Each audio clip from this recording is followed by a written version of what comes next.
Yes, it's 11:36. So, 11 to ay, si Brother Jared, nagtaas ako ganina. Brother Jared, good evening. No, good evening bro. Ano, no, buti nawala yung init ko. Napatay gusto ko sanang mag-open ng mic kanina nung nandyan yung pastor Ay, hindi bro. dahil napakabastos. Kay Father Darwin lang yun bro. Hayaan natin sila. Pag si Father Darwin bro, hindi tayo pwede makisawsaw. Kay Father Darwin lang yun na program bro. Kaya No, nga, kaya nga ano lang ako, kami, nakikita ko kasi tahimik yung lang kami. Sila lang ni Brother Jando kasi Brother Jando ang moderator at si Father Darwin ang nakikipag-usap sa mga pastor. So wala tayong magagawa doon. Sila lang talaga, hindi tayo pwede ano makisawsaw siya doon. bro nagagaling-galingan siya bro. Nagagaling-galingan pero Para sinungaling. ka naman ngayon lang sa mga pastor Ano, bro. Ganoon marunong naman pa talaga sila. marunong pa sa mga Bible scholars ng mga Correct. protestante dito sa ano, Oo. babasin ko lang. Gusto ko sanang grabe gigil ko kanina napakabasta sa pari eh. Nandito Oo. sa isinulat mismo ni Ronald F. Youngblood. Ito si Mm. Ronald F. Youngblood, ano ito Old Testament Studies Biblical Translation at namatay ng 2022, evangelical pastor Mm. at naging ano rin siya, taught in Bethel Seminary, San Diego, known for historical and grammatical interpretation. Oh, Ito, grabe. matalino pa ito sa pastor Lal. na pumasok. Oo. Niya na yung Babylonia referado sa Roma. Nakalagay dito sa page 471. Only once in the New Testament do we hear of Peter's being in Rome. Samantalang itong pastor ito, galing-galingan. Oo nga. Ano mo lang mababasa yan nga sa referensya ng kapastor ka. Oh. Napakabastos bro. Pasensya nyo na bro ha. Okay lang, Bumalik okay lang. lang kasi yung gigil ko. Ah. Ano sinungaling na tapos ayaw niyang maghanap ng katotohanan. Gigil, gigil na Ninenervyos. gigil na Ganyan gigil si pumasok Jared kay ano kanina sa pa eh. Gigil na gigil. ano yan bro? Halata Sabi ko, sa kanya, gigil na ganyan gigil ka nakausap. kanina ka pa gusto. Ninenervyos yan bro. May ano daw sila Bro Oo Jared bro. mayroon silang ano ni Father Darwin live na hindi live, yung talagang face to face na debate sa Bohol yata. So pupuntahan niya si Father Darwin sa Maganda February. yan Punta ka bro. doon. Oh, punta ka doon. Loven bro. Ayan. Pagpasensyahan kasi bro, naintindihan niyo naman ang gigil ko ngayon talagang. Oo, Nako, alam kanina ko namin pa yan, to alam namin. kanina ko pa nagtago. Pero Grabe. nakakatuwa Ano Brother yan bro, Jared. ang gusto niyan mamuntos bro, hindi katotohanan ang hanap niyan. Correct, correct. At Ha? sabi pa niya na naawa Sige talaga bro. ako sa mga nakikinig. Naawa daw siya sa mga O, nakikinig Brother Jared. di ba ang yabang bro? Di ba kayangan niya yan bro? Well, Yan ang sinasabi sa 56 ganun talaga. pag-sentence ng Ganun, Isaiah sa ganun mga talaga pastor yung na mga hindi makakauna, mga Ganun talaga yung mga pastor, Bro Jared, alam naman natin yan. Kahit ikaw, alam mo yan, no? Even si Soriano na puno mo dati, ganyan talaga, yung parang sila lang yung may alam. Talaga yun.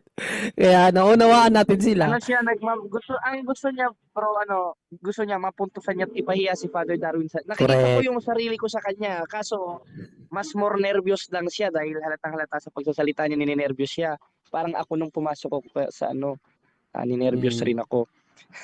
Pero Mayabang bro nakakatuwa Brother Jared na ngayon hindi ka nakatulad nila na Bible alon lang. Ngayon talagang nagbabasa ka na ng mga historical records, mga Protestant scholars, no? So that's very ano talaga, yan ang mga tao naghahanap talaga ng katotohanan tulad ni Brother awa Jared. Hindi ng Diyos tulad ko ng pastor naintindihan na ko na rin yung Binasahan na siya ni Father Darwin na ilang church fathers ang binasa ni Father Darwin na ayaw pa yung tanggapin yung mga church fathers. Isipin niyo yan, mas magaling pa pala siya sa mga church fathers na malapit sa mga apostol. Na halos kapanahunan ng mga apostol yun. Mga church hindi fathers natin. basta protestante hindi natatanggapin yung bro basta mga Correct. protestante Pero the basta truth wala must daw be sa Biblia prevail. hindi natatanggapin. No matter Amen. din lang tatanggapin Brother Jared, no, the truth will be prevail. Yan talaga ang trabaho natin, ipaalam ang katotohanan. Kung hindi nila tatanggapin, nasa kanila yon. Pero Amen. pinakain na ni Father Darwin sa kanya kanina na talagang napunta si St. Peter sa Rome according sa mga church fathers and mga scholars. Mayroon Mga siyang sariling protestante to scholars. bro ha? Oh, meron siyang sariling scholars, twisted naman. Kasi nung hinanapan si Brother Jando, sabi niya, kahit tanungin sa AI, nung tinanong ni Brother Jando sa AI, wala naman eh. Alam, halata na yun bro. Style na style ko dati yan. Nung ako'y protestante pa nakikita ko sarili ko. Kaya sabi ko, pambihirang ugali na ito. No? Ah, Mayabang. Napakayabang. Sobra bro. Mary Jane Ray, ayun, Brother Jando. actually, ang sinabi ko sa kanya kanina, narinig nyo naman, di ba? Ang sabi ko sa kanya kanina, ayun lang ah.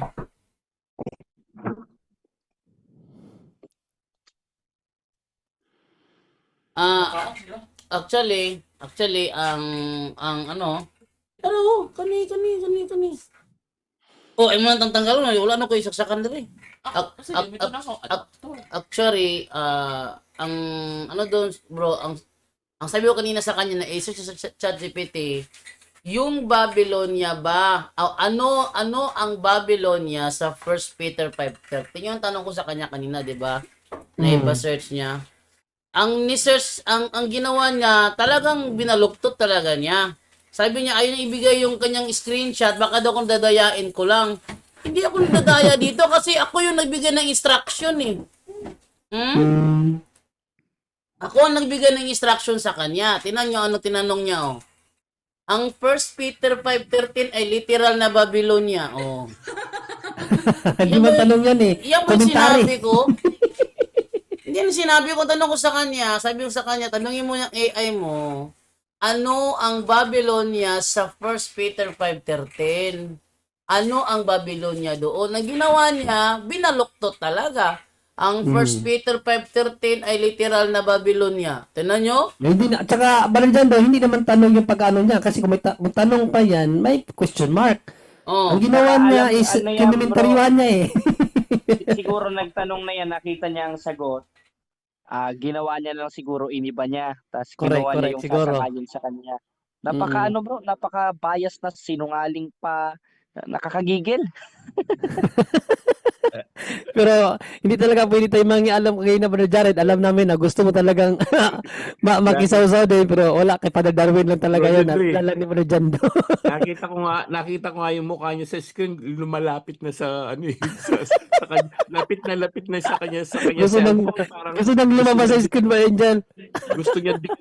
gusto nga niya pumasok sa cellphone ba? Kaya Gusto nga niya Napakayabang. tumago sa cellphone eh. Napakayabang talaga mga bro. Pagpasensyahan nyo na. okay lang yan bro. Natural at normal yan. Masasanay ka rin yan. Masasanay ka Bro rin. Jando, yan ba yung nag-tantrum no? Nung tinanong ko dyan? Siya yata yun. Oh, siya yan yung nakadibati ko ba Angel na tinanong mo tapos Tantrum. nagtantrums. O yan si Pastor Lloyd yun na Nakapasok na pala yun. debate Nakapasok namin. na pala yun si ano dito, si Latorio dito. Ano? Oo, Ano yung ka ba? debate namin na ako ang nagpatunay na siya pala pinatunayan niya na ang kaligtasan ay walang ano ba yung debate namin? Patutunayan niya na ang hindi mawawala ang kaligtasan. Hindi nawawala kaligtasan. Oh, yun nakadibati ko si Pastor Lloyd. Nagamon nga sa akin ng second round yun. Gustong bumawi. Nag-tantrum, biglang Nag-tantrum tinawag yung nga ang angel yun eh. demonyo. Galit na galit siya sa tanong noon eh. No? Tapos sinabi niya yung mga pari nyo, ganito, gano'n. Sabi niya, nalalalaki. Biglang gumano, nagwala. Umabot siya sa words na yung ginagawa ng mga kapatiran nating yung mga transgender, yung basta yung pangit na words, sinabi pa niya yun eh. Hindi niya masagot yung mga tanong. Ngayon, iniisip ko nga, kala ko magaganon siya kanina. Buti mabait siya kanina. Oh, naalala ko Siya na yun. yun, yung ano. Siya yun. Sinabi niya ba dyan doon na na pangit na words. Yung mga pare ganito, nung bandang huli, nung hindi niya siya makasagot sa tanong. Yun. Mga pare nyo, nagmimisa sa paglabas nila, gabi, sasama ng Malamang- pinagsasabi. Magagawa niya kaya sa Bohol yan bro? Bro, Depende. by 10:50 alis out na ako ha. Okay, so sige ba dyan doon? Okay na tayo. Tapusin Okay na na natin tayo, ba Bro dyan Jando. doon? Na rin ako mga bro. Una na rin ako. Salamat sa Diyos. Salamat, Pasalamat ka ba Jared? Magpasalamat ka muna sa mga kapuntos. Oh, Ayun, pasok ka mga lagi, bro. kapatid, mga kapuntos, maraming salamat po sa inyo sa Diyos at nawa ay patnubayan niya kayo ng mabuting kalooban at nawa ay magpatuloy tayo sa dapat ugaliin sa simbahan, focus tayo sa sakramento ni Kristo, lalo na ang banal na Eucharistia dahil katawan Amen. talaga niyan. Ako mismo ang nagpatunay, una di ako naniniwala dahil na-brainwash ako ni Soriano, pero awat tulong ng Diyos, parang si Apostolo Pablo, dating mangungusong, manguusig, ngunit kinahabagan ng Diyos Amen. dahil hindi sa pagkaalam at kawalan ng pananampalataya sa 1.13 ng unang Timoteo. Salamat bro Johnny, bro Jando, bro Angel at sa lahat ng nasa punto por punto.